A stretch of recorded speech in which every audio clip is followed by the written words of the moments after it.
jërë ngeen jëf mbokku internet ak téléspectateur yu Jama TV yu saxoo di ñu seetaan muy góor ak jigéen mag ak ndaw fu si waay mën a nekk am ci ñun kóolute di ñu taaxirlu waxtu bu ne nu ko raw lañu amee cofeel pas-pas ak yéen a ngir dégtal leen lépp leen soxal waxtu ba jot na yéen a ngi ci seen émission bu mag bi la comme ni ma koy waxee rek di les échos du moment ñu koy amal mardi bu jot autant pour moi mercredi bu jot ci waxtu bi la tey nag ñu am ndaanaan boo xamante ne comme ni ma koy waxee d'abord di juger sa modestie gannaaw bi mu nekk un frère un ami doon koo xamante ne ku baaxee di wax xalaatam ci réew mi la ci fànn yi mu nekk ñu war a waxtaanee tey lu jëm ci wàllum actualité ci suñu biir réew xam naa laataa ñuy guddal rek nee nañ kilifa du daal di teew ñuy nataal wala tungude du teew ñuy nataal Abdoulaye Sarr man maay jaamam moom lañ daal di dalal ci fi nga xamante ne moom mooy Jama TV monsieur Abdoulaye Sarr ñu ngi lay ziyaare bu baax a baax ana lan ngay nuyoo mbokku téléspectateur yu Jama TV yi lay seetaan. waa Cheikh Tidiane maa ngi lay nuyu. maa ngi lay ziar di ziar mbooleem internautes yu Jama TV. di profiter ci occasion bi tamit di nuyu waa Wakam gi ma jóge borom kër ga di Ismaïla Ka maa ngi koy nuyu. ak mère Ba maa ngi nuyu mbooleem waa kër ga. di la jaajëfal ci invitation bi tamit pour que nga permettre ma. vraiment à ce que ma wax suma xalaat. ci réew mi ak ci doxalinu réew mi. macha allah booy bi waane la nag incha allah di ngeen ko découvrir quoi xam naa ne moom di ngeen gis tey ay chroniques yu extraordinaire tey nag dañuy waxtaanee d'abord. ci li jëm ci assise de la justice bi nga xamante ne le président Bassirou Diomaye Faye depuis le début de son autant pour moi ci répétition bi mais ci début bi nga xamante ne moom moo nekkoon premier discours am la ko annoncé woon ñii ne du am ak du am tey mu ñëw concrétiser ko jàpp ko le 28 bi nga xam ne mooy démb mu war a durer 4 jours dinañ ci waxtaanee mais d'abord affaire bi maanaam lu jëm ci wàllum émission bi nag interaction lay doon da ngeen di woote di wax seeni xalaat souvent boo leen bëggee apprécier la façon dont votre invité Abdoulaye Sarr discute avec nous ngeen apprécier ko à votre façon waaye tamit ngeen wax ci seen xalaat au 78 116 82 38 c'est disponible aux appels directs mais aussi appels sur WhatsApp et consorts mën ngeen booster page bi à travers des commentaires des cœurs ngir jàppale ñu dans la meilleure façon Abdoulaye Sarr tey li nga xamante ne mooy assise de la presse bi démb la commencé d'abord sur la forme boo ñu siy defaral benn analyse ni nga ko gisee lan lay doon exactement. waaw Cheikh Tidiane. xam nga mooy le nouveau gouvernement. muy gouvernement bi ñu tabb yees.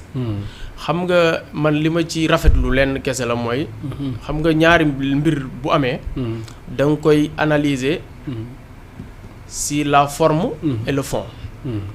mais bu fekkee ci côté forme bi rek la ñuy taxaw dafa mel ni. gouvernement bi lépp lu ñu dige woon. ñu ngi koy def benn. te justice def di loo xam ne. lu am solo la ci réew. te xam nga yàlla dafa dogal nit ñi yemuñ. dafa am ñoo xam ne dañoo am. am ñoo xam ne amuñu. malgré divergence yooyu ñii am ñii amuñu. ñii bokk ci famille bu yor ñii bokkuñu famille bu yor ñii am ay. avantage ñii amuñu ay avantage malgré yooyu yëpp. justice dafa ñëw pour wane ki ñàkk. su la ki tooñ defee ki am bokk ki am. bu tooñee ku ñàkk ki ñàkk na dem foo xam ne. am ak ñàkk dafay dàqu mais dëgg moo fay am. moo tax justice dafa am solo ci réew. moo tax foowee ko.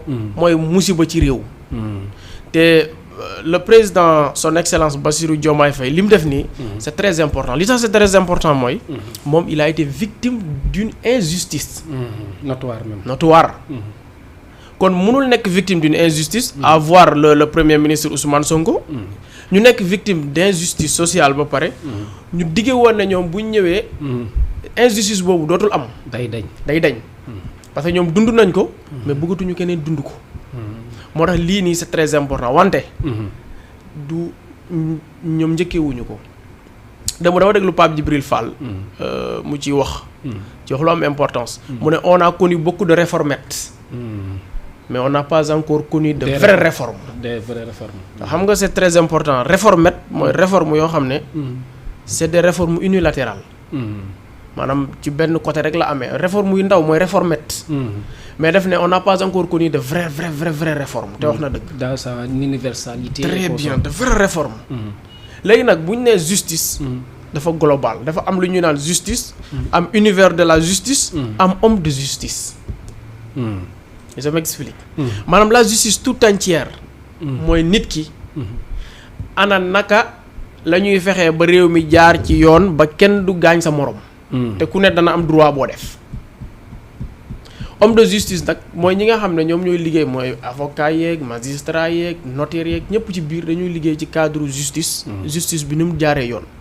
mais boo retourné en arrière en 2017. Le juge Souleymane Teliko. dafa woote woon benn colloque. pour lan pour ñu réformer la justice. léegi imagine toi de 2017 ba léegi ñaata injustice lañ fi nommé te pourtant 2017 dañ doon nañu réformer la justice. te ci woote boobu sax boo xool à la fin du mandat de Macky Sall moom Teliko moomu commencé woon na am ay problème ay attaques ci côté yi nga xamante parce que dafa bëggoon parfaire la justice. absolument mais gis nga affaire yi ko doon ñëwal. absolument affaire yi ko doon ñëwal. moo tax problème justice dafa yàgg am ci réew mi. te il faut que ñu rétablir laat ko mais te bu ñu koy rétablir tamit bu ñu ko def benn justice kumba am ndey. ak justice su kumba amul ndey. te bu ñu ne justice tamit longue détention yi ci la bokk. par exemple. damay seetaan dégg benn waay bu ne dañuy def réforme de la justice. ak modernisation de la justice. justice bi il faut que ñu moderne dañ koy réactualiser. xamul tax. parce que wolof day wax naan naaju démb. mënul wowal fóotum ndey. waaw dama mës a dégg benn kilifa sëñ Moustapha Sy ma koy ñaanal yal na ko yàlla sàmm te aar ko. amiin amiin waaw muy wax naan. xam-xamu démb. mënul yilif niti tey. ce qui veut dire que dafa am loi yoo xam ne caduc. maanaam li ñuy wax ci baatu olof maanaam doonu sa baay doonu sa jamono ko gën. c'est ça maanaam il faut que ñu jël ko ñu actualiser ko. ñu boole ko jamono. ni jamono di doxee. ak loi yoo xam ne dafa restreindre la liberté humaine. parce que am na. récemment avant que le président Macky Sall na sedd. defoon nañ fi même booy def manifestation sax ñu traité ko d'acte de terrorisme. te manifestation droit la. bu nit ñi am pour def ko. kon am na loi yoo xam ne dafa atteindre la liberté humaine dañ ko war a xoolaat. je te donne un exemple. dans le cadre du viol. nit mën na ñëw léegi ne Abdoulaye Sarr moo violé sama doom mineur bu am 13 ans. balaa ñoo xam ne man la wala du man. dañ may ne coppite yóbbu. am na ñu bëri ñoo xam ne kaso ba dañ leen jiiñ loo xam ne dañuy dem ba biir kaso ba ñu nekk fa 2 ans 3 ans voire même 4 ans ñu achever enquête bi achever lépp ñu ne ko ndeketekat li ñu la doon toppee du noonu. vous imaginez comment c'est dur vous avez perdu 4 ans. yoo xam ne des choses sans soubassement kenn xamul fu mu jógee. kon loolu lépp lu ñu war a réformer la ci cadre justice bi. surtout parmi les mineurs le président aussi a évoqué des choses parlant de cela quoi bu ne ñi nga xamante ne ay mineurs lañ dañ leen di tëj ñu dem ba si biir ñu ne defuñu dara après du ñu am des mesures d'accompagnement. absolument du ñu am protection quoi. du ñu am protection te il faut boo génnee traumatisme boobu nga seeti psychologue wala nga seeti un sociologue. pour mu def la une réintégration sociale. imagine toi man mi dëkk Ourour. nga xam ne village la. ma subir loolu. man kan moo may fayal ñu may indil ay sociologue wala ay kii nii pour kii nii kon daal. il faut que justice bi ñu réformer ko. mais ñu bañ a def ay réformes yoo xam ne c'est des réformes unilatérales. ñu def des réformes. yu jar réforme mais man je suis pour la réactualisation des lois.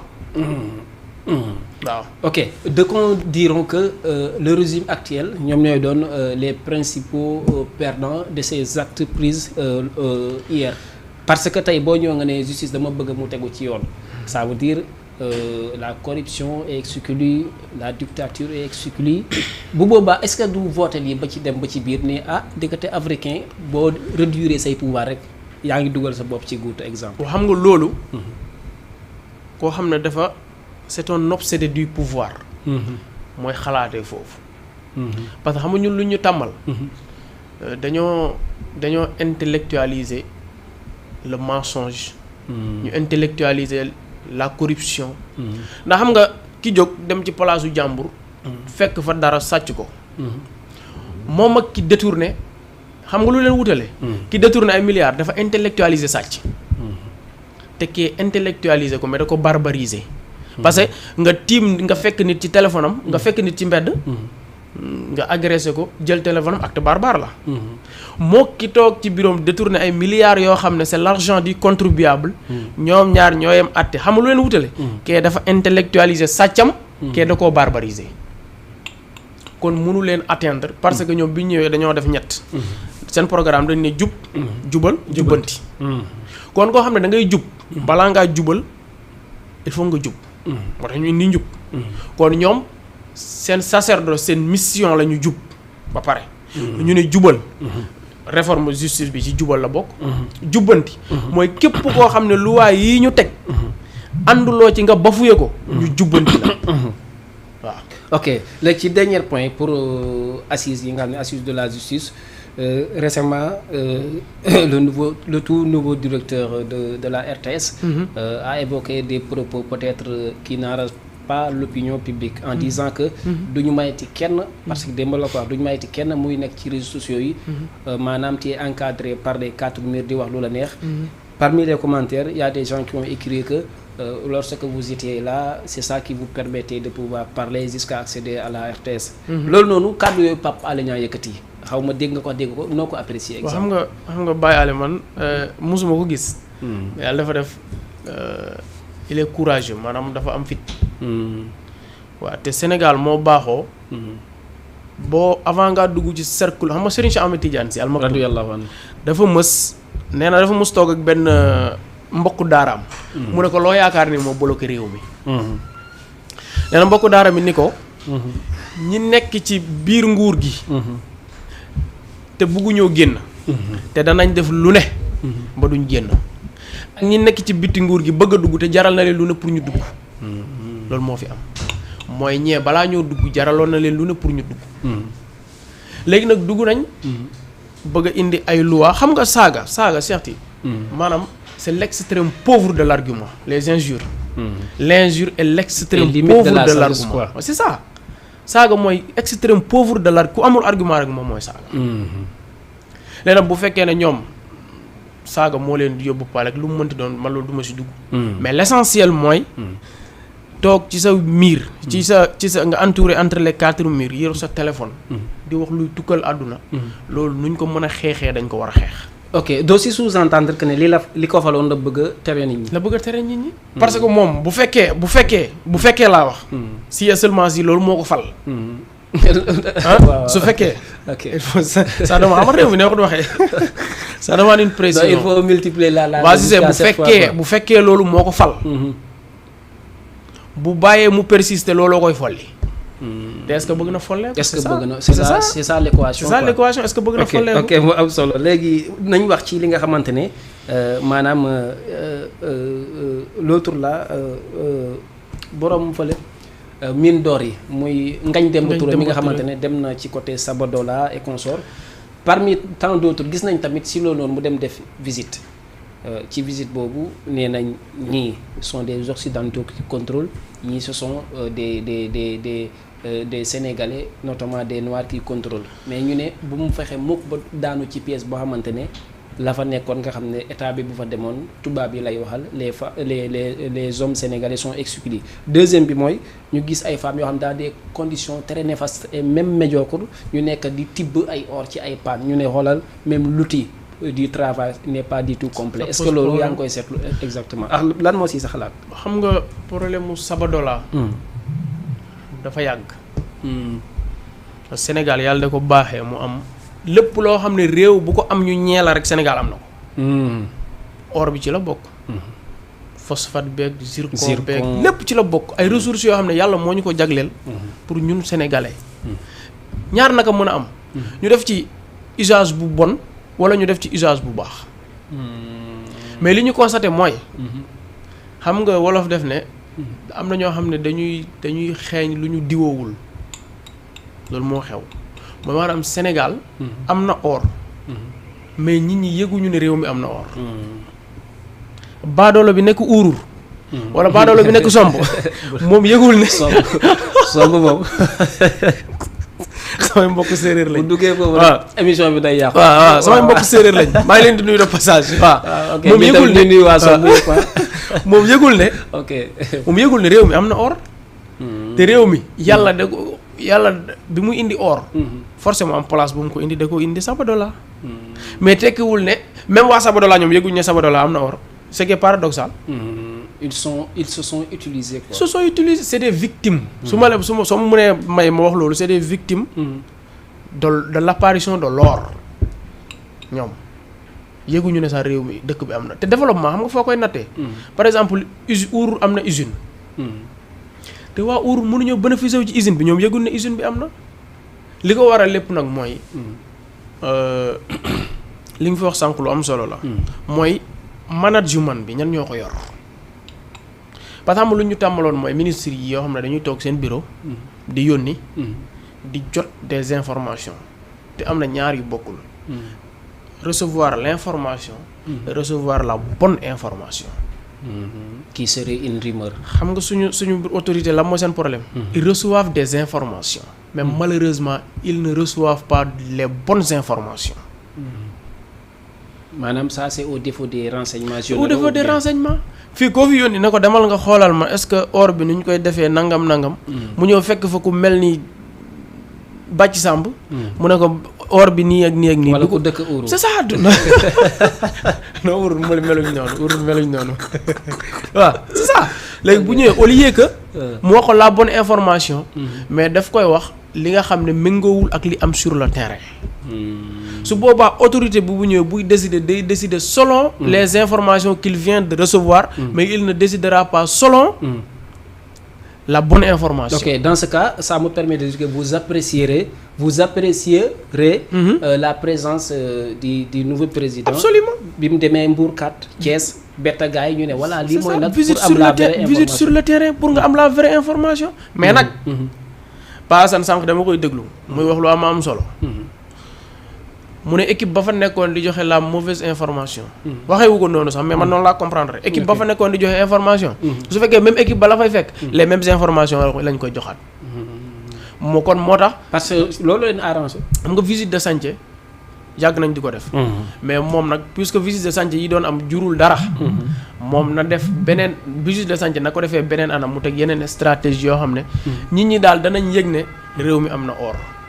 mais topp réew mi am na or te ñi yor rek ñooy takku or. ok loolu c'est paradoxal. ok dans ce cas yéen ñiy seetaana mun ngeen woote ci 78 116 82 38 tey nag un plateau mixing la ñu am pël ak séeréer boo xamante ne man maay buuram quoi incha allah rabi yéen mun ngeen woote ci numéro 78 116 82 38 en direct si biir Jama TV léegi li ma bëgg a xam Ablaye.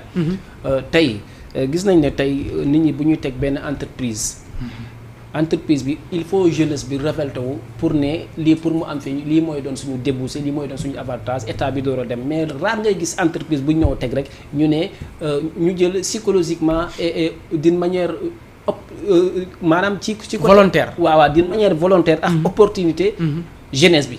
je donne un exemple tey Sabodala. foofu nga xam ne or bi fa la ne. y a un petit village bi ñu demee ba bëgg a am école. ça semé de la pagaille quoi parce que affrontement am na sax ba nit koo xam ne am faatu na fa. parce que dañ ne ci affrontement muy wax ne li ni mel wala fi am comme or te ñun suñu élèves amuñu fu ñu jàngee loolu psychologiquement africain bi lan moo koy pousser à ce que day xeeb jeunesse am ci li ni mel. xam nga loolu ça amène la question de l'humanisme mooy nité. ndax man mënuma tey jox la te li nga wax ne c'est très xamul te c'est très important. dafa bëri ñu koy souffrir ñu ci sonn. da nga ñëw fekk suufu maam. nga am doole samp fa projet. ak noo mën a amee suuf si nag. nga samp fa projet. waa dëkk ba au lieu que te tabax am nañu yaa de kii nu mu tuddati des chefs d'entreprise yoo xam ne tabax école loolu la tabax lycée. ça ne leur coûte pas cher. seen benn journée bi ñuy am ci entreprise bi rek mën na tabax ñaata école. mais xam nga loolu du ma ne manque de considération société bi. mais ñi leen signé loon contrat yi bi ñu koy signé. mettre ñu en avant. le besoin populaire. mais dañoo mettre en avant ñoom seen bëgg-bëggu bopp. ndax bu ñu jàppoon ne waa dëkk bi kat ñoom ñoo war a bénéficier wu ci kii bi. ci implantation entreprise bi. kon danañ ci séddu waa dëkk bi. mais lépp loo xam ne yaa ngi koy def ci biir dëkk. te séddoo ci waa dëkk bi. waa dëkk bi taxuñu la woon jóg. mais leneen la taxoon jóg. ok vous pouvez nous rejoindre au 78 116 82 38 en direct sur Jama TV ngeen wax seen xalaat ci actualité de la semaine ñu wax ci Doro Gueye bi nga xamante ne. récemment ça fait peut-être 1 mois biñ ci waxtaanee maanaam lañ gis ne c'était des rumeurs que ne dañ ko arrêté aéroport bi nga xamante ne mooy international Blaise Diagne bi ñu demee ba ci biir ñu ne rumeur la barki dee mu ñu jékki-jékki ñu ne dañ ko saisir maanaam DIG moo ko daal di teg loxo bi information yu jógee ñu ne lu mot ci 1 milliard yoo xamante ne maanaam daf ko njuuj njaaj en dualité avec l'ex-président de la République bi ñu waxee ñu ne moom nee na mën na joxe 500000 ñii ne li tax mu ne mën na joxe 500000 kon denc na lu raw li ni mel tey loolu noonu nga xam ne maanaam moo xew bi nga ko déggee automatiquement sa xel ci nga dem nga wax ji li ci neex mooy ba mu nangoo joxe 500000 rek kon nangu na ne moo def parce que man lu ma deful moom du ma ko fay doo ci fay déedéet du ma xalaatuma ko si àdduna dès lors kon nangu na ne dina joxe 500000 et si l'information est avérée non c'est avéré même très bien nangu na ne dina joxe 500000 c'est ce qui veut dire que moo def léegi nag puisque moo def yoon am na lu mu ci prévoir nañ bàyyi yoon def liggéeyam ni mu ko prévoir ni ko texte yi prévoir lu ko yoon jox moo xam ne yoon ak ko jox mais def bi moom am na ndax nangu na ne day fay beneen bi tam mooy gis nga problème foncier ci réew mi dañoo yaakaar ne ci parcelle u Ndakaaru yi la yem comme ay aéroport Léopold mais ça va à l'au-delà quoi yow ñi nekk ci àll bi ñoo gën di ko dund da ngay gis koo xam ne dafa cosaanoo ci dëkk yaa ngi comprendre maa ngi lay dégg mu ñëw Dakar fii liggéey fi nekk fi ay 20 ans 25 ans dem ba retraité ñëwaat naan sama suufu maam fekk koo xam ne moo ko doon bay diir boobu yëpp di ci dundal njabootam mu foqati ko jaay ko doole nangu suuf si loolu dafa bëri problème suuf c'est un vieux problème macha allah boo xam ne man damay ñaan dañuy jéem a dugal kilifa boo xam ne bett naa ko nag mais seex bi bett naa la bu yàgg mais yaa ngi en direct ci biir Diama TV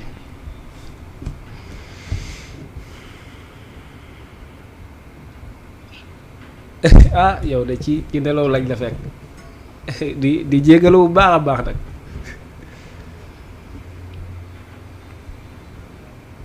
yaa ngi en direct ñu doon waxtaanee affaire yu Doro Gueye maanaam Cheikh Ahmed Cissé la di sama turandoo mu doon cas boo xamante ne wax nga ci sa leeral mais vraiment mbir li ni mel est-ce que dal ne xel ci ñi ñu nekk ci ginnaawam maanaam ñi nga xamante ne mu ngi leen doon jàppale lii bu ko incarcéré rek moom ban perturbation la war a mën a def ci côté art ci côté culture et consort parce que ku ci amoon dëgër laay la woon.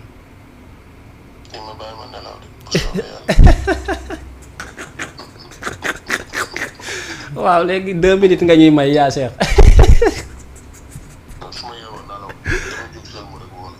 ok kon laataa émission bi di jeex incha allah ok ok gis nga ko xaritam la quoi moom Cheikh Ahmed Cissé bëggoon naa ko perturber mais heure Canada bu Sénégal duñ benn te daal dinaa koy bett mais laataa émission bi di jeex dina dugg si mais Ablaye tey lan moo ci war a mën a doon comme la même question laa lay poser tey culture bi moom Doro Gueye ci art bi moom Doro Gueye ci musique bi moom Doro Gueye mu doon koo xamante ne ku jóg woy ko Doro Gueye partout daal waaw Doro Gueye partout maanaam tey am na ku ma si dugg mu ne Macky Sall est dedans Marème Faye Sall est dedans Wally Seck est dedans yooyu boo ko daxañee yëpp maanaam est-ce que du danger du basculer loo xam ne kenn xamul lu mu toll xam nga di nga xeeb safara mu lakk sa daay waaw li ma fiy wax nag mooy histoire bi puisque day soog a am maîtriser wu ma ko en 100% que ñu ciy immiscer l'ex-président ak ñeneen mais li ma ci am wóor ba wóor mooy pour mu impacter ci activité yi mu doon yëngu di ci dimbale jeunesse bi je ne pense pas que mu impacter ko au point où su fekkee avéré nañ ne moo ko def nangu na koo fay je ne pense pas que mu am problème ok c'est ça ok léegi ci affaire Doro Gueye bi ba tey maanaam dañoo gis ne avant Doro Gueye Bah Diakhaté la woon bi ñu demee ba ci biir Bah Diakhaté Imam Aline ñëw maanaam bi Imam Aline Cheikh Tidiane sama turandoo bi mu paree après ki nga xamante mooy Doro Gueye ñëw te am na ñeneen ñu ngi tudd léegi est-ce que ñenn ñi dañuy wax ne souvent day doon affaire lobby autant pour moi homosexuel mais li ci ëpp tamit ci côté foncier ñu ne foncier comme moo ëpp maanaam fonds moo ëpp budget état bi fekkuñu fi dara moo tax ñuy bëgg a saisir ay kër ngir mën a parfaire seen gouvernement est-ce que vous partagez la même chose aussi. waaw xam nga état bi du yow état dina ñëw sa kër saisir ko te defoo état dara. am na yoo xam ne bu feebaree wax yi bu feebaree nopp yi koy déglu war a wér. état mu ngi soxla xaalis ba pare topp këru jàmbur yi di nangu. mais ku sa loxo taq ci kër goo xam ne anam bi nga ko amee. yoon rafetluwu ko. mais état sañ na la wax sa kër gi ni nga ko amee nii ak nii su fekkee am na preuve yu wane ne sa kër gi ni nga ko amee c'est réel. wala sa lopin de terre bi ni nga ko amee c'est réel. ni mu amee baax na. te tegu na ci yoon. mais tu n'as pas de problème avec l'état quand même. ok léegi lan moo war a mën a doon taxawaay ñi nga xamante ne ñëpp parce que au début Madiambal Diagne dafa waxoon ne waruñu saisir foncier bi yëpp taxawal mais dañu war a jël benn par benn parce que maanaam buñ taxawalee suuf si yëpp rek maanaam day jur benn psychose ci main d'œuvre bi ak ñi nga xamante mooy les employés di liggéey consort day arrêté seen suturluwaay. léegi tey ban impact la war a mën a def le fait rek maanaam ñu ñëw arrêté liggéey yëpp. ci jeunesse bi d'abord waaw. comme arrêté chantier yi quoi. arrêté chantier les chantiers ok. waaw xam nga. état dafa am nu muy doxee. te état bi fi mu nekk. tegu fa boppam. population bi ñoo def benn révolte populaire. ñu teg fa état bi. mais su fekkee nag tey. man ci entreprise bi may liggéey. lañ fay tabax. ka ko tabax. nam ko amee du yoon. man sama yoon nekku ci. man l'essentiel je travaille on me paye. mais moom nag contentieux yi mu am ak la justice. wala yi mu am ak ñeneen. loolu moom la engagé. ok mais je ne pense pas que loolu mën a impacter liggéeyu ñi parce que du mais nag loolu boo ko waxee day mel ni sànce yi nekk Ndakaaru yëpp. nit ñi leen amee baaxul. ok loolu ay ñenn sànce kese daf ñuy permettre ñu jël course yaa ngi en direct ci biir Jama TV moom course l'entrepreneur Tafa. yaa ngi en direct ci biir Jama TV ana lan ngay nuyoo mbokk yi lay seetaan.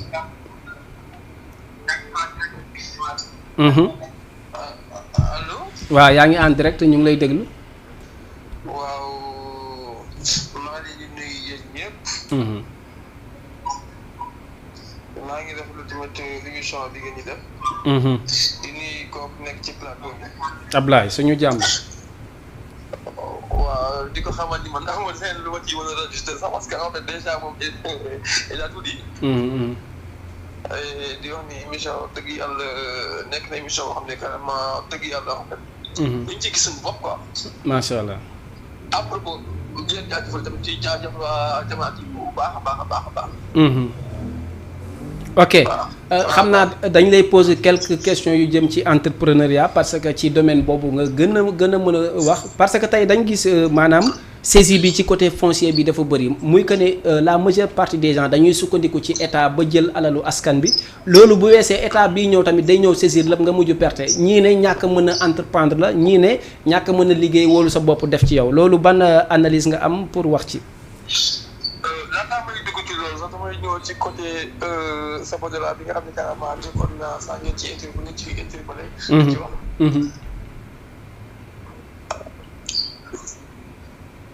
ñu ngi lay déglu bu baax. waaw ñu ngi lay déglu. mooy que en fait tout d'abord. comme que sama mbokku tukulóor moo fa nekk ak séeréer. muy sama kal. suñu jàmm fii que man voilà fii que man ñeeño laa et aussi tamit tëgg laa nekk naa ci au fond ci nga xam ne carrément mooy wàllum tëgg bi nga xam ne carrément instant bi ñu toll. mais ñeeño la bii ci ci souffrir bu baax a baax et fii que en fait Sénégal tëgg toll ni Sénégal am or. et ñun gis ñu suñu bopp ça veut dire qu'il y a un problème. voilà li ma gën a wax ci wàllum entrepreneuriat moom ci wàllum foncier bi ngay wax noonu du genre mooy que wàllum entrepreneuriat bi mooy que en fait mënul indi benn impact. mënul def loo xam ne carrément mën nga Sénégalais yi mën nañ cee gën a gaañ. certes que deux phases mën na ko am parce que àdduna lépp loo gis te am côté négatif. ak côté positif. macha allah. voilà bu ñu wóoree ne en fait. récupération bu ñuy yi ñuy def nii. au titre parce que boo xoolee en fait boo gisee ñu koy nangu soit que état di côté saisir rek ça veut dire que y a un problème. certes que am nañ ay problème mu tête problème mu fonds yoo xam ne carrément biñ ñëwee ñoom ci kees bi fekk ñu fi il faut ñu def récupération yi nga xam ne carrément du genre état bi fi nekkoon jalgati na ci. pour mën a am nu sauvegarder. waaw loolu nag mënut parce que àdduna moom leen na am. da ngay def ngir yàq. wala ngay def ngir defar. te defar dafa am lu mu laaj. defar moom defar goo gis dina am ñu yàqule. mais ñëpp dañ ko teg ni en fait dañoo bëgg a defar. léegi njariñ ñi mooy est-ce que population bi dañ ci gis seen bopp.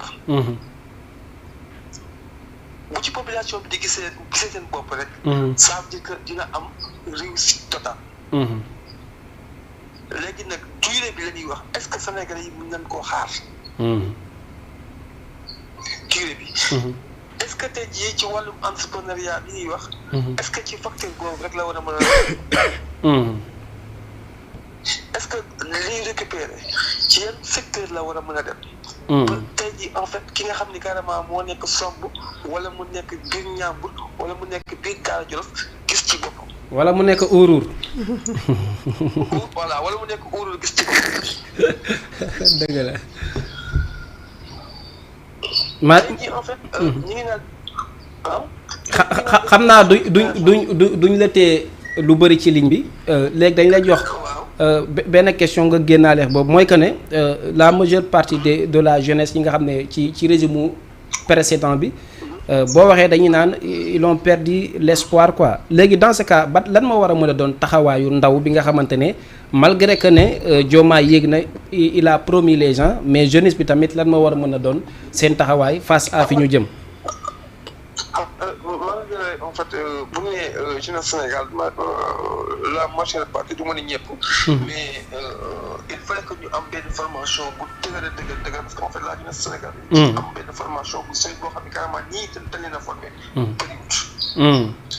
waaw ñi ci c'est ça le problème et Dakar du Sénégal. Dakar du Sénégal.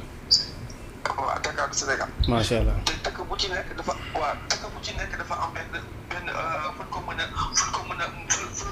ñu ko mën a jàppale ak tamit am comme lu ci mel ne le cas de Daara Jolof de Louga dëkk yoo xam ne carrément en fait. soxla waa côté agriculture ak élevage. ku leen ci mën a suboobale.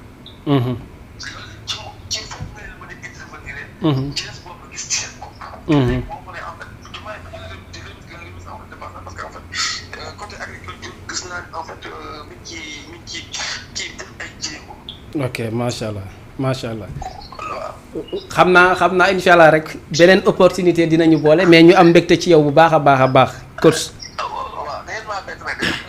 waaw bett nañ la noonu laa ko defee tey incha allah on se reprend quoi merci beaucoup. Ablaye borom xam-xam la Ablaye kontaan nañ bu baax coach. kontaan bu baax. waaw muy un pur bras droit de Aliou Sall waaw mu doon koo xamante ne daal ku am solo la maanaam ci côté entrepreneuriat moom coach noonu laa koy woowee Ablaye dañuy wax ci li nga xamante ne moo jëm ci kaawu Aïssatou Faye la fille de Mansour Faye bi nga xamante ne dañ ko fekk ak saisie bu 25 millions yoo xamante ne ñii ne 21 millions après à la suite ñii ne par grâce la maanaam ñii ne corruption la mu daal di jox policiers yi lu toll ci 300 000 dans ce cas bi nga déggee nouvelle boobu est-ce que rafetlu nga li ni mel. xam nga balaa ma ci dugg da nga may permettre. kii dafa wax lu am solo. mooy séeréer bi duggoon sànq. c'est pas séeréer la xam. waaw ban séeréer wala. mooy ki duggoon sànq ci émission bi maa ngi koy nuyu bu baax. kar waa jii nii ah mooy coach dafa coach daa am wax lu am solo Moustapha dafa wax lu am solo mooy. Sénégal Dakar rek du Sénégal. il a parfaitement raison. te li mu wax xam nga. mag ñi fi nekkoon. dañoo déclassé maanaam dañoo sende woon réew mi. boo demee ci bassin arachidier. côté Diourbel ak côté yooyu noonu. mais xanaa kay ñi nga xam ne ñoom Dakar béyuñu gerte. wala Dakar bi da nga ko gis fu ñu fi béy gerte. Dakar gi béyuñu gerte wala bëriwul. léegi naka lañu Dakar béyuñu gerte ba pare. ministère bi yor wàllu mbéy nekk Ndakaaru. tu ne trouves pas ça paradoxal. li ñu waroon def mooy dañu xool élevage fan la gën a développé élevage. fan la gën a développé ci réew mi ci région ba. ñu samp fa ministère de l'élevage. waaw dégg daa professeur Issa Sall di évoquer li ni mel mu ne ngaay dàll sax waratuñ ko defee fii nañ ko yóbbu ngaay. c'est ça bokkoon na ci programme effectivement gis nga dàll buñ ne woon dàll moom ngaay rek lañ koy defaree. non seulement. ngaay danañ jaay destination ngaay. beneen bi mooy. danañ permettre. Sénégal ñu am benn lieu boo xam ne ñu ne fii la ñuy defaree dàll. te transport bi dina dox. transport bi dox. waaw mobilité des biens et services et mais yow sëñ bi li man daal je suis pour la décentralisation. puisque bassin arachidier baa ngi fii.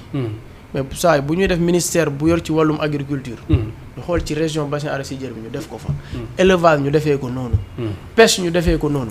mais jël yëpp sotti ko biir Dakar. day indi encombrement indi encombrement parce que sur la fille de Mansour Faye. waaw sur la fille de Mansour Faye mooy. man j'ai pas suivi réellement l'histoire ni mu demee parce que xamul tax. dafa bëri ay version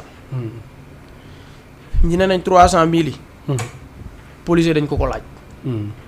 ñii ñu ne moo ko joxe volontairement. waaw mais la police. waaw il a délivré un communiqué portant sur ça mais daane ils ont perçu ça d'une manière gracieuse. waaw maanaam ci coobare quoi. waaw maanaam moom moo jël 300,000. may leen ko waaw. bu fekkee may la nag man loolu amul lu ma ci. amul 300,000 am moo ko moom. amul problème léegi moo ko moom. loolu mais nag le problème en est que. lan moo tax mu may leen ko. c'est ça la grande question. parce que romb leen rek ñu sol seen tenue yu rafet rek mu yëkkati 300 am leen mu may leen c'est ça mais lan moo tax mu may leen ko c'est ça la grande interrogation. ok voilà léegi ci côté foofu ci côté des FDS la. maanaam ci force de défense et de sécurité. léegi ci côté en tant que une citoyenne sénégalaise boo xam ne sa papa kilifa la ci réew mi. kenn warul di gën a xam yéen ya nga xam ne moo dox ak doxul. muy doxantu ak 25 millions. waaw xam nga 25 millions moom moo ko moom. mais su fekkee. moom seddul ñàkk bi nekk ci réew mi seddu ko. xalaatu ko. ba mu ñëwee génnee 25 millions liquide. wala 300 millions liquide. au moment où Abdoulaye Sarr balaa moo naan café Touba c'est la croix et la bannière su fekkee moom humanité may na ko. ah sëñ bi moom xaalisam. ok vous parlez du côté sentimental. wax côté sentimental mais même c'est banni par la loi aussi. am na somme yoo xamante ne du looy doxantoo. ok surtout ci côté boobu. waaw léegi bu ñu fa jógee ba tey mun ngeen woote 78 116 82 38 mooy ngeen dëkk Ourour ngeen dëkk Fatick ngeen dëkk fu mënti doon vous avez l'obligation de pouvoir participer dans l'émission mais avant tout d'abord Ablaye duñ boucler te waxuñu ci la cherté des denrées alimentaires quoi tey notamment le prix du riz. Parce que récemment RFM par la voix de notre confrère Mamadou Mohamed Ndiaye. moom mu ne bi mu defee revue ne pomme de terre bi xam naa dañuy daal di jël appel boobu. salaamaaleykum ñu ngi lay nuyu bu baax a baax yow la kan ak fooy woote. ñu ngi lay ziare. Cheikh Tidiane.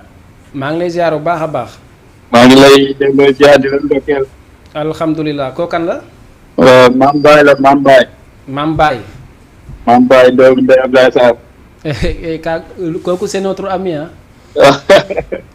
suñ sëriñ nga ñu ngi lay ndokkeel bu baax. di la fay.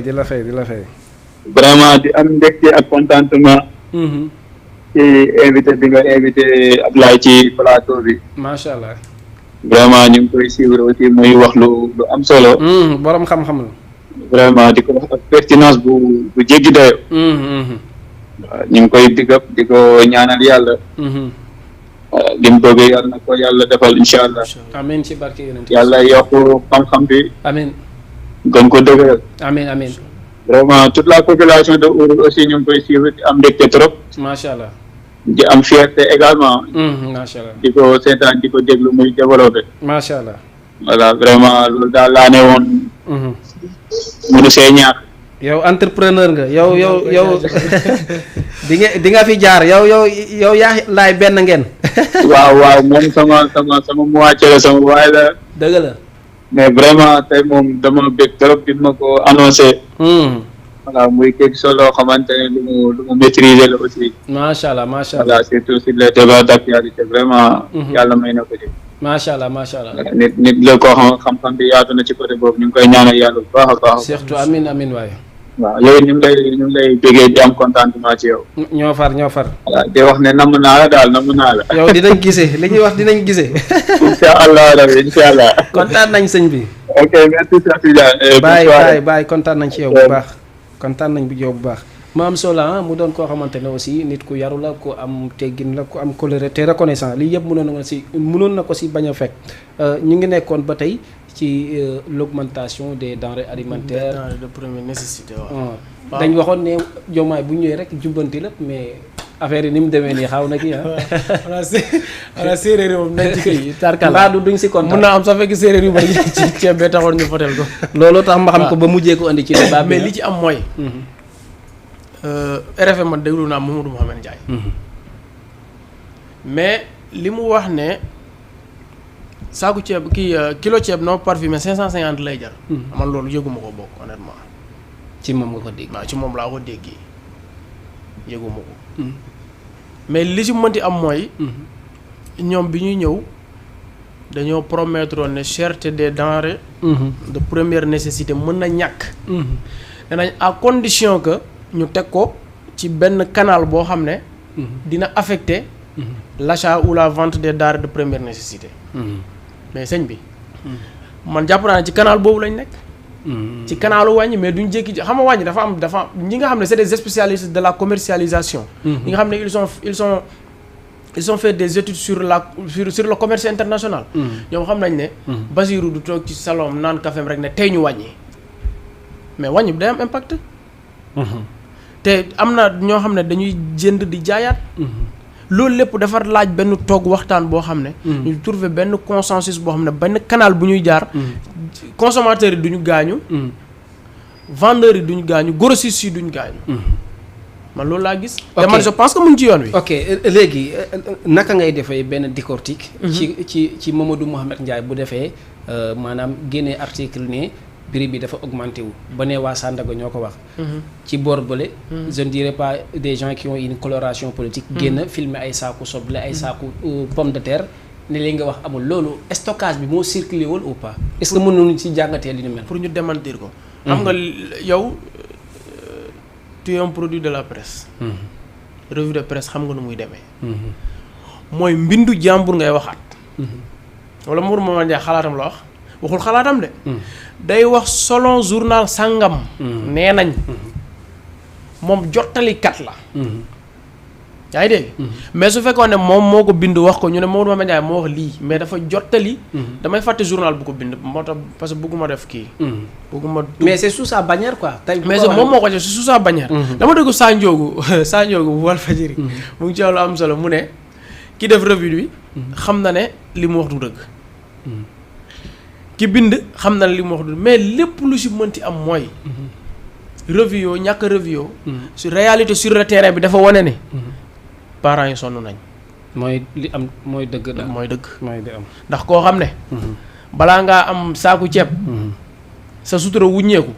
yokku na wala yokkuwul. l'essentiel mooy sonn nañ. te coono bi. war nañu koo teggil. l'essentiel mooy sonn nañ c'est ça. balaa ñuy dugg ci affaire ndaxte wax dëgg ne yàlla Ahmed Cissé nii waroon nga fekk nga duggaat mais émission bi day ji xam naa dañ koy recalé waat parce que fi ma bëggoon mu duggee dama la fa bëgg laal avant ñuy dem ci affaire ndaxte bi. ñu kii ko muy affaire ci benn maanaam xeetu xam-xam boo xamante ne waaw dañuy jël appel boobu salaamaaleykum ñu ngi lay nuyu bu baax a baax. waaw dañuy jël appel boobu salaamaaleykum. kàddu gi bu mu nee yokku ñu ngi lay ziare. ñu ngi lay ziare bu wér kaar. alhamdulilah yow la kan noo tudd ak fooy woote. man la Chérif Ngom dëkk Ouro. Chérif Ngom ñu ngi lay ziare bu baax. di delloo ziare bu wér a wér di kontaan ci yéen. ku baax nga mais sant bee ko yàq. waaw mën naa nekk tawit de. yaa ngi ci biir acca ñu ngi lay déglu. waaw ñu ngi leen di siyaar di kontaan bu wér ci seen émission bi. amiin. waaw depuis boobu ñu ngi koy taaxal ñu gis leen pertinence donc. di nuyu si sama waa yi tamit Ablaye Kane. muy nit koo xamante ne ñun ñëpp xam nañ ko daal. nit ku pertinent la depuis mën naa depuis tout petit il a été toujours comme ça dëgg fa yàlla. waaw beneen li ñu wax sama diggante moom mën naa ne daf ko am na ci lu mu xam daal mën naa ne ñun ñëpp dañ ko gën a maîtriser parce que yaay ko dëgg. waaw di rafetlu jot a wax lépp. dëgg fa yàlla lu pertinent la kontaan na ci moom daal. macha allah. waaw yooyu tamit ñu lay siyaar bu wér di la jaajëfal. ñu ngi ko ci naaw liggéey bi rafet na lool. macha allah ñoo far macha allah. di kontaan nañ bu wér mais yàlla teg la ko rek yàlla dimbali incha allah. ok kontaan nañ Ngom nuyu ñu waa Ourour yëpp ñu ngi leen di jox suñu nuyoo. ok incha allah jërëjëf Ngom. macha allah Ngom. waaw comme ni ma doon wax day ci benn xeetu xam-xam boo xam ñu ngi lay ziar bu baax Ngom di la jox sa wàccuwaay ci benn xeetu xam-xam boo xamante ne. maanaam peut-être yaa si ñëw dugg bu ñu waxee ci côté góor ak jigéen y a des sujets tabous yoo xam ne nit ñi duñu si dem te yonent bi moo jàngale ko ne laa xayaa fi diine man diine amatu rus loo ciy rus. kon boo ci duggee rek boo si xóotal foofu laa wax ne damay dugal Cheikh Ahmed Cissé ngeen pello mais nee na dinaa ko bàyyi mu nelaw xam naa fi may woote dina bàyyi fekk émission bi jeex mais dañ ciy ñëw. tey maanaam ci loo xalaat ci côté boobu nga xamante ne maanaam nit ñi dañuy am kersa maanaam ci côté couple ci côté amour et consort. loolu manque d'éducation la rek. ndax xam nga. ñu bëri. dañuy naan par exemple la question sur le mariage. bu dee am na université bu koy jàngal tamit gisuma ko. bëriwut. te amul dara lu ëpp importance. la question sur le mariage. xam nga lu tax. gis nga ñeent yi ma lay wax. ñeent yi ma lay wax. képp ku jàngale dugaloo ko ci. mën naa ne tu as failli. waa Ourour nag gëm naa ne dañoo say waaw ñu ngi leen di ziar ba ziar nañ la sëñ bi. allo. salaamaaleykum. waaleykum salaam. yokkal kàddu gi. allo. salaamaaleykum. waaleykum salaam. yow la kan noo tudd ak fooy woote. maa ngi wootee Marie Fou. ñu lay delloo si noo tudd. ok xam naa liñ baa kii après Ablaye dañuy demaat nga gaaw laataa muy dugaat. waaw li ma la wax mooy c'est manque d'éducation la. ndax gis nga ñeent yi ma lay wax Cheikh Tidiane. képp koo xam ne bëgg nga société bu jag. société bu jaar yoon. société boo xam ne barbarisme dana fi wàññeeku. société boo xam ne ñëpp ay yëg ne ay nit lañ. ñeent yi boo ko jéggee. loo mun di jàngal lu dul loolu chaque jour di nga lim yoo xam ne. ay bassesse la. muy yan exactement. benn bi mooy le mariage. gis nga la question sur le mariage. dañ ko war a jàngal parce que gis nga am na sëy yu bëri yu tas. je suis désolé mais du coobare xale bu xam nga dañuy indexé jigéen ñi nag. dañuy indexé jigéen ñi. ñu ne diw yaruñu ko parce que nangam nag mais dafa dugg ci lu mu xamul. maanaam profane la ci milieu bi mu nekk. tey suñu yaay lu ñu nekk ci kër ga mooy je peux comprendre un contexte social. mooy boo xëyee da ngay wër lu xale yi lekk lu xale yi naan genre affaire yu doo leen tal. mais dama ne même temps bi ñu nekk xale. nit bu ko yaayam di xas xam nga lu mu koy wax. ah boo xiifee yaa ngi lekk boo maree yaa ngi naan boo raflee yaa ngi solo bu pare nga may yeb. kon ñetti ñi rek te dafa am yar. am yafal bokkul. Sénégal nag ñu ci bëri. xale yi yaruñu leen mais dañ leen di yafal nga baal ma ci kàddu gi. waaw dañ leen di yafal dañ leen di yafal. dañ leen di yafal mais duñ leen yar. mais duñ leen yar te yar bokk na ci éducation sur le mariage nga xam ko. nga xam man la moo tax muy dugg ci sëy. mais léegi dama lay laaj pour ma bañ la dagg lu bëri loolu mag ñi. ñi fi jiitoon maanaam ñoo puusul au fond wala réalité sénégalaise la wala ou bien daal yàlla moo ñu nattoo ko de côté boobu noonu maanaam du mës a leer. xam nga am na ñu aborder le sujet. ñu aborder ko côté vulgairement lañ ko aborder. Ahmed Cissé ngay wax. non du ma boo dugal. Ahmed Cissé ngay wax bu ma dugal. incha allah yàlla baax na dégg yaa ngi comprendre. am ñoo xam ne dañ ko aborder. ñu woddu wax ji ba message bi passé wul. am ñoo xam ne dañ ko def côté mu vulgaire ba message bi passé wul. boo ko woddee. am na ñu la dul dégg. bu vulgaire. am na ñu la dul déglu da nga war a diggu dóomu. am na ñu la dul déglu. dëggal ba terme yi ma lay wax. maanaam dama ne boo ko woddee. waaw am na ñu la dul dégg. boo ko woddul. am na ñu la dul déglu. ndax jéppi la déglu waaw. mais dafa war a diggu dóomu. nekk ci dafa war a diggu dóomu au juste milieu. parce que gis nga barki de maa ngi déglu benn livre. di lire benn livre. non dama ko doon déglu sous forme audio la quoi via audio laa ko doon déglu. livre bi ki ko bind. mu ngi tudd góor gi Mor Galaye Diaw. xam naa ñi xam histoire danañ ko xam. Serigne Cheikh laa mos a dégg mu ne. radiyallahu anhu. le problème sur la sexualité. góor gi Mor Galaye Diaw moo ko njëkk a bind taalif ko. nee na ci jamono mag ñi dañ doon rus a jël téere bi naan duñ ko jàngal seen doom parce que dañuy rus a toog naan doom nii ngay séy ak sa soxna ak nii ngay. alors que c'est une réalité. alors que loolu c'est une réalité. parce que gis nga ñeent yi ma la fi wax. mooy le mariage. la richesse. la sexualité. et l'amour. ñeent yi kenn mënu ko jëlee ci réew mi kon il faut ñu jàngale ko. dérive yi nga fiy gis yëpp fii koo fi gis police wala gendarmerie wala ñu tëj ko. dafa am problème conjugal maanaam côté mariage. jabar ji porté ko plainte wala jëkkër ji porté ko plainte. bu dul mariage sexualité la dafa violé. wala dafa tëdde wala dafa ëmbal bañ. ñu traduire ko en justice. wala problème xaalis dafa détourné xaalis dafa sàcc xaalisu jàmbur kon problème richesse la. wala amour dafa am déception amoureuse nangam kon ñeent yi moom ala kulli xaal. nit ñi war nañoo orienter seen pensée ci côté boobu ñu liggéey ci. man de personnellement man mi wax yow. j'en ferai des recherches. et maa ngi di ci def ay recherches. di ci def ay études. mais est-ce que vous pensez à la perception des Sénégalais face à ce nouveau type de nouvel type de sagesse est-ce que après yow yaa ngi préparer sa bopp ci que day étrange ci ñoom après. xam nga. ñeneen dañu naan laay bi ñu xamoon. ak xam nga révolutionnaire boo gis. révolutionnaire boo gis. am na ñu ko jàppee woon dof. bu njëkk ba. am ñu ne kii amul fu mu jëm. mais tant que yaa ngi gëm nekk ci li nga nekk rek. sa révolution bi day am. man su fekkee maa ngi koy def. am na ñu koy def les Ahmed Cissé la ci loolu lañ nekk de. loo ko mënti wax. man mosuma ko gis xawma ko sax man ci réseaux sociaux laa koy gis. mais li muy jàngale dafa mat a jàngale.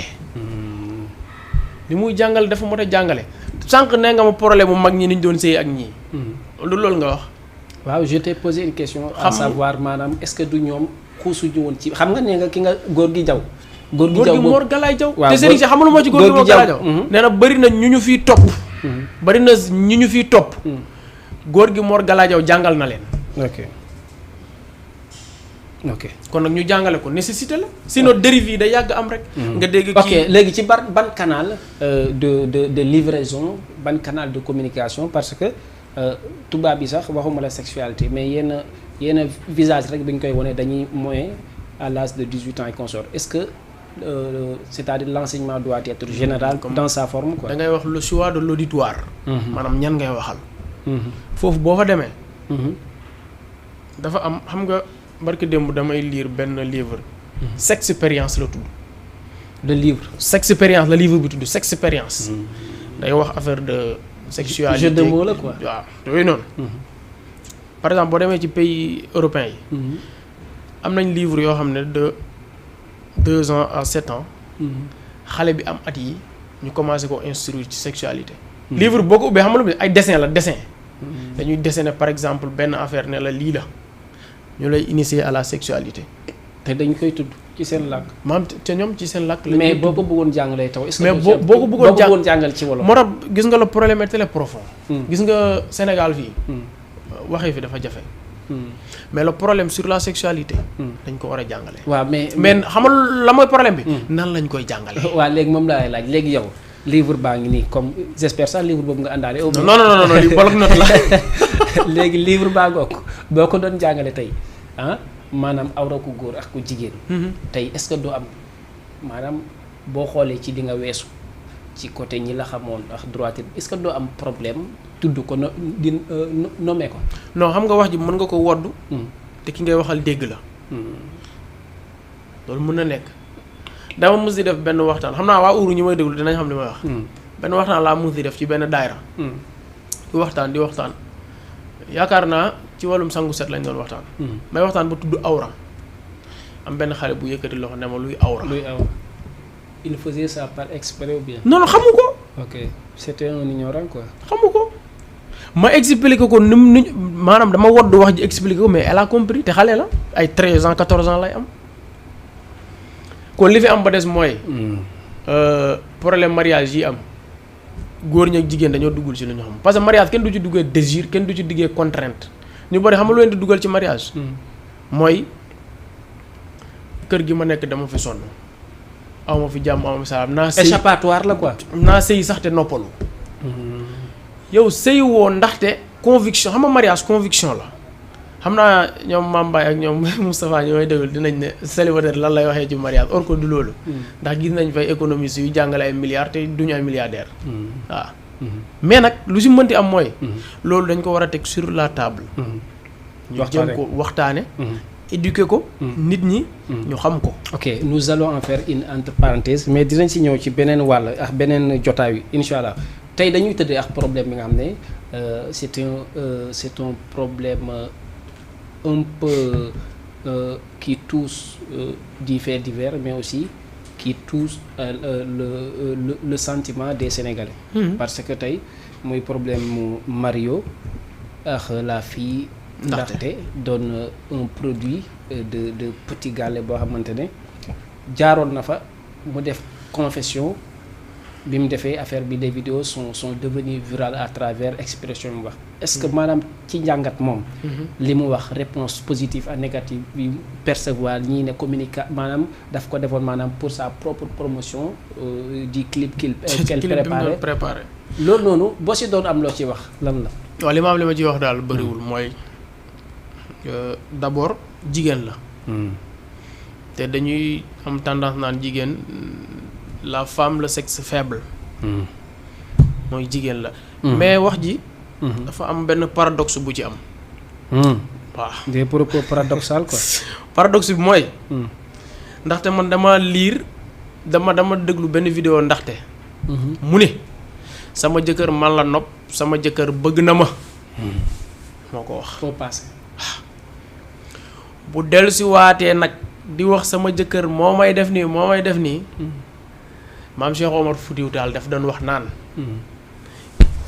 ki la tagg tey xas la suba laaj ko ñaari bu ciy dëgg waa léegi daf lay laaj léegi j'ai une question à propos de cela quoi mais est-ce que ki la tagg tey waaw xas la suba xam nga ki la tagg tey daf la war a tagg ëllëg waaw mais est-ce que newul ne tamit comme ki la tagg tey xas la suba bu fekkoon yaa ngi wëyax lim la doon taggee tagg ba du fa des quoi loolu tamit dañ koy laaj waaw ba tey dañ koy laaj mais xam nga lu mënti am mooy li mu wax moom yërëm talu na trop mais timing bi moo baaxul à mon avis pour fi mu ko waxee si kan la baaxul xale bu jigéen bi fi mu ko waxee baaxul si moom ou bien non baax na ci moom waaw parce que doxal na ci promotion baax na ci moom parce que amul tax y avait une chanteuse là ku ko defoon Mia Guissé elle a fait la même chose non Sénégal mooy un peuple émotif Mia Guissé nga baal ma si kàddu bu dee exagéré naa dañoo nekk ci peuple bam dañoo émotif bugguñu kuy néewal nit doole de ce fait boo bëggee piquer seen sensibilité rek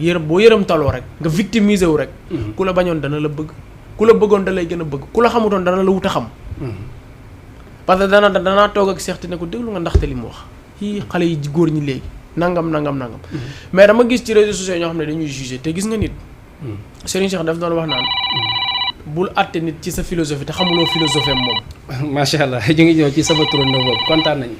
salaamualeykum yaa ngi ci biir Jama TV yow la kan. waaw salaamaaleykum. Sëñ Tidiane. ñu ngi lay ziar bu baax. waaw man maa duggoon Sadio man la Mbaye. Ngoma. man la Mame Mbaye. ah Mariste Mame Mbaye. Mame Mbaye Ba. ah Baye ñu ngi lay ziar bu baax. waaw c'est juste dafa am lu ma bëggoon sànni tuuti rek ci fi ngeen toll noonu ci waxtaan bi. mooy affaire mariage beeg ci yi ci wax ni. voilà mooy débat boo xamante ne bëri na ci débat yoo dem ci biir réew mi rek dañ koy waxtaanee. concernant mariage ni muy tase ak ni ko nit ñi di dundee ak perception bi ko nit ñi di attirer seen bopp yi. voilà man ma am ci benn xalaat bu ndaw rek mooy tant que débat boobu mu ngi nekk un débat un sujet tabou. dina xaw a métti ci Sénégalais yi ñu mën ko comprendre parce que olof dafa nekk làkk boo xamante ni yenn termes yi boo koy wax comme mu xaw a diis. te parce que làkk bi boo bindoon noonu. dëgg la mais loolu taxut mu nekk lu vulgaire wala lu dara parce que nit booy jàngale rek. wax nga ko sànq même ci diine ni ko diine waxee rek moo waxee ko noonu lam ni ñun ñu ngi tubaab bi ni muy mën a tuddee benn mbir ci français. yow mi koy wax ci olof am na noo koy waxee rek dina nekk benn affaire bu xaw a diis. mais lii ñi ñoo war a yow boo xamante ne xam ne bu nit ki di jàngale rek day jàngale. dëgg la. voilà yow mi concevoir affaire yow mi koy jot message yow mi koy jot. boo koy jot de façon boo xamante ne nga mën ci tiire nga ko mën a tiire nga xam ne kii day jàngale juste. bul xool kàddu yu ñaaw yi maanaam bul xool kàddu yu ñaaw yi mais xoolal njëriñ li daal. xoolal njëriñ bi. xoolal njëriñ bi te même petit parent beeg doom bi booy waxtaan ak sa doom. te làkk bi ngeen di wax mbir mi boo waree jaar ci tur bi jaaree ci tur bi parce que da ngay jàngale. macha allah su ngay waxal ba mën a xam ne nga wax te tere it aussi ñu mën a avancer parce que tamit nit ñi toll nañ koo xamante ne jot na itam. dëgg la nit ñi di tenir débat yi nii pour accompagner xale yi. dëgg la. voilà loolu rek laa bëggoon pour ñu waxtaanee ko nii. macha allah c'est très explicite ñu koy def ay sujet tabou. vraiment c'est important say kàddu am na solo. merci beaucoup Baye kontaan nañu. merci. xam naa ñu ngi signaler que ne waxtu bi mu jeex di duuf ci nag bi. xajul ci ci waaw li ma doon wax daal mooy. xale yi il faut ñu jàngal leen mariage. ndax même état du Sénégal bii. bu fekkee yaa ngi suivre actualité ci éducation. am na livre yu ñu génnee pour jàngale les langues mais au début même daal activiste mu ngi doon wax ne moo dafa alertoon mais est-ce que dinañ bàyyi mu jàng parce que éducation sexuelle bi tamit waaw may ma rek pour jàngale les langues nationales. wala nga jàngale pël nga jàngale séeréer. yow langue boo ciy jàngale lépp ngay jàngale non léegi soo bëggoon tudd awra ci pël di ko jàngal xale bi ci livre loo koy wax. boo bëggoon tudd. séeréer boog séeréer nga bëgg a tudd awra jigéen ci séeréer. nga nekk classe di ko jàngal xale yi ñu def pour la promotion des langues nationales. nga ñëw ba war ko jàngal sexe bi moom boo nee sexe français la. te séeréer nga koy jàngal. loo koy wax mais ci séeréer nga koy wax. lii bàyyi wax di lu am solo la mooy nit ñi ñoo war a am maturité. di percevoir les messages. d'une façon positive. mais non d'une façon négative. c'est ça maanaam nañuy xool njëriñ bi. nañuy xool njëriñ bañ a xool kaddu bañ a xool kaddu yi. ok ça va nous mener dans un autre dans une autre perspective d'un débat ou d'une émission d'ici les mois ou les jours à venir. ba tax na tey boo amee benn dernier message booy tàggatoo ci biir Jama TV mais nag d'abord loolu mbégte bu amul àpp la woon pour ñu lay dalal ci biir télévision bi. maam Cheikh man dama lay sant di la gërëm ndax lu ma mës a réewe ci àdduna la ñi ma xam dëgg-dëgg xam nañ li may wax déjà non day sax insha allah rabbi parce que rafetlu naa sa xalaat aussi dama lay jaajëfal yàlla dimbalee la ba lii nga nekk nii nga am ci lu koy sa njort may nuyu nag waa Ourour ndax je suis un pur produit de Ourour man Ourour laa juddoo fa laa yaroo fa laa màggee fa laa jàngee muy dëkk bu neex dëkk boo xam ne macha allah ay jàmbaar lañ ay gor a fa dëkk ay garmee fa dëkk ay liggéeykat a fa dëkk may nuyu chef de village bi di sama nijaay la daaw di nuyu suñu waa kër Théo mooy sama nijaay di nuyu sama yaay depuis Ndengleer di nuyu mbooleem koo xam ne yaa ngi suivre actuellement ak yaa ngi koy suivre après di leen wax naan ci Jama TV bi maa ngi ñaan pël yëpp la communauté pël ak séeréer abonné ci nga may ma wax pël minen on salmina onon fof kala ɗo neɗɗo woni tan haɗa jiya Ourour walla haɗa haala Pulaar tan minen on salmina onon fof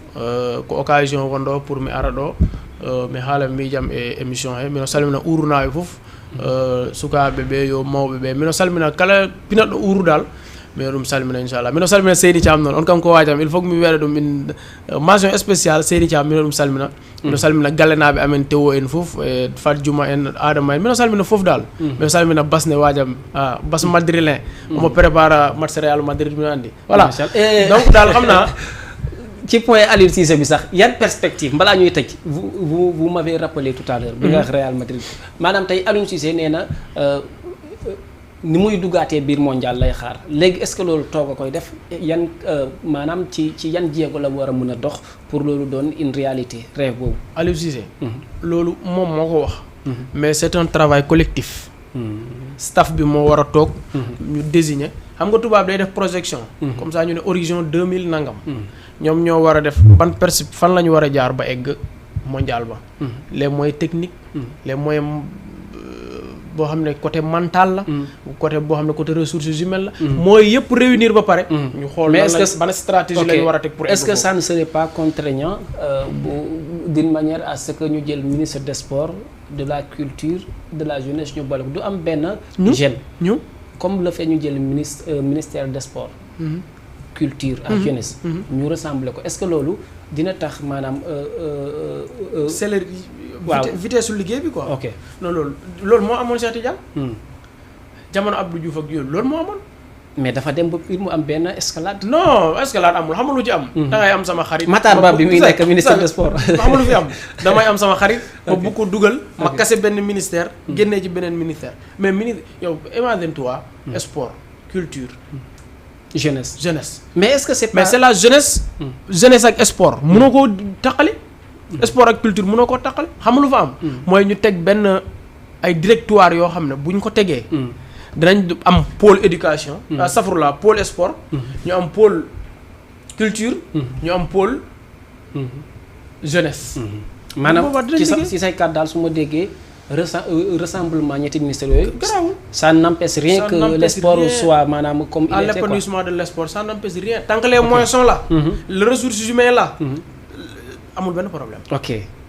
mbégte la woon di la dalal vraiment lay ziaraat moo tax nee naa télé waxul dëgg parce que ku fekkee suñu débat ak ni ma ko teewee nii di ko bennal yàlla baax na daal mais télé waxul dëgg di la gërëm di la sant di la jox sa wàccuwaay ci invitation bi li may wax rek ku am yar nga man dama jàpp ne ku am yar rek am nga xam-xam.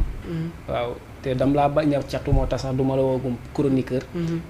mais nam li séeréer di naan maanaam fat i ndeka cekake ci mbet ne maanaam nañ tënk ginaar yi xaar ba suba rek insha allahu rabbi dina leer insha allah mais mbégte bu amul àpp la di nuyu suñu directeur bu Jama TV bi nga xam ne moo ñu wan a leex askan wi Baye ñu ngi lay nuyu Ngom ñu ngi lay nuyu waa ji wootee Maris tamit ñu ngi lay di nuyu waa Óorul dëkk bu neexul ba ñoom ñëpp maa ngi leen di nuyu waa Somb nag dëkk bu neex ba di leen di jox dig daje ba beneen insha allah dans une autre émission sur Jama TV avec d'autres actualités de ce pays et d'ici de la diaspora. Merci beaucoup chers fidèles téléspectateurs de la scène Jama TV. À tout à l'heure. Merci beaucoup.